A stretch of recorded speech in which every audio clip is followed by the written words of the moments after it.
Senator Rand Paul of Kentucky has campaigned on behalf of GOP candidates in 30 states, collecting IOUs as he considers a run for president in 2016. Senator Paul joins us now. Senator Paul, as it looks like, if Iowa comes around, you may have a Republican control the Senate. What will change?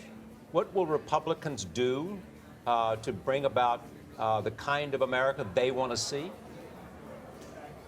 I think you'll see an end to gridlock. I think you'll see bill after bill after bill presented to the president, and we'll decide, does the president want to work with us, or is he going to obstruct the process? But I would say there are dozens of bills that are bipartisan. I have bills with Harry Reid, and I couldn't even get a vote on them. I have bills with Cory Booker and couldn't get a vote on them.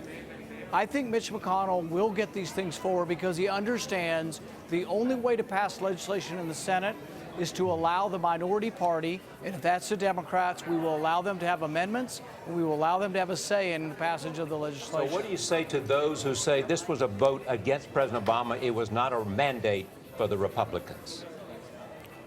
A little bit of both, but I wouldn't disagree. I would say this election was a repudiation not only of the president, but of Hillary Clinton.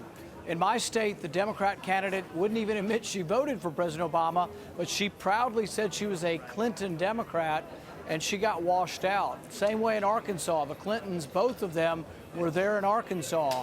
I think the Clinton cachet's worn off a bit, and I think if you analyze the election, you'll find out the Clintons didn't have any great deal of effect bringing their candidates across the finish line. Senator Paul, this is Scott Pelley. I'm very sorry to interrupt, but we have breaking news that you're going to find very interesting. CBS News is making a projection now on the state of Kansas. CBS News is projecting that the incumbent Senator Republican Pat Roberts will be the winner in the state of Kansas. So this is a hold for the Republicans. Roberts is a three-term senator. He was fighting for his life on this race. There's only 48% of the vote in, but based on our exit polling information, we are projecting with confidence that Senator Roberts, the Republican, will hold on to his seat in Kansas. Senator Paul, how does that news strike you?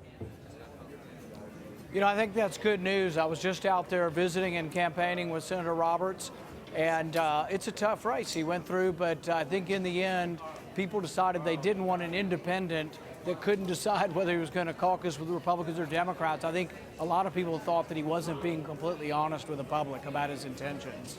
Senator Paul, among Republicans, you seem to have been the one who's calling for a change in the Republican brand that's got to reach out to Hispanics, to African Americans, and to young people. So what will you do to do that?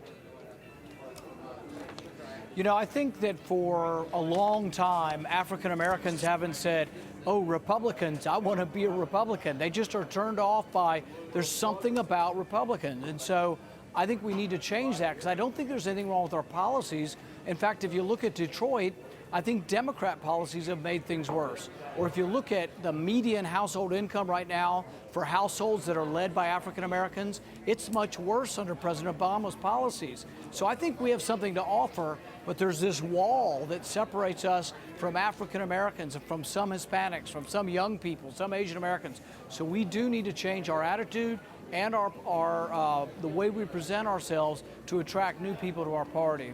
All right, Senator Rand Paul, congratulations, and thank you for joining us tonight.